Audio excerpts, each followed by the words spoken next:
So the entire theme of the Bible is set up right from the beginning. If you carefully examine the Bible, what it explains is how people have either benefited from doing what God said to do, or whether they have suffered some kind of malediction because they didn't do what God said to do. And the Bible shows that eventually it'll reach a point where people beg God to come back. Let your kingdom come. Let your will be done. So God will be vindicated. The Bible itself explains that the time period right before the end of the world, and by the end of the world, it means the end of that time period where men and women are allowed to make their own decisions and benefit from them. The Bible explains that we'll be living in a time period called the Great Tribulation.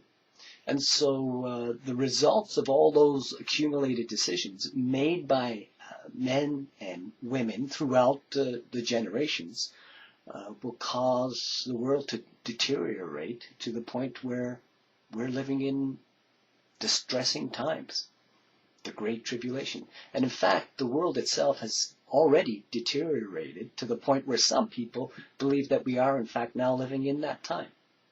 So right before the end of the world, the Great Tribulation will be so bad that atheists will not know what to do. The scientific pool of knowledge that has been built up through the generations won't help them.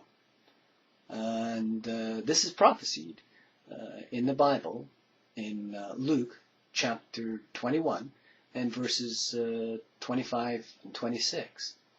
And these verses I'll read to you right now. And there will be signs in the sun and moon and stars, and upon the earth there will be distress, trouble, and anguish of nations in bewilderment and perplexity, without resources, left wanting, embarrassed, in doubt, not knowing which way to turn, at the roaring, the echo of the tossing sea. And so that will be the ultimate vindication for God.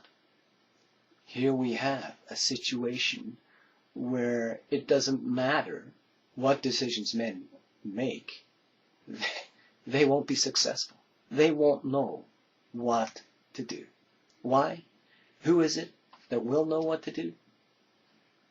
God, who will now be completely vindicated. So the fact that atheists exist in this world helps me understand the predicament that we're in.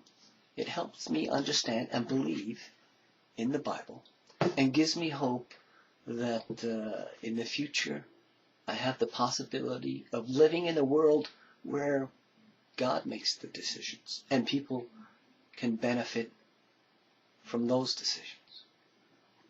So, in a way, I guess I have to be thankful that atheists do exist. It helps me make sense of this awful world that they've created. So, thank you.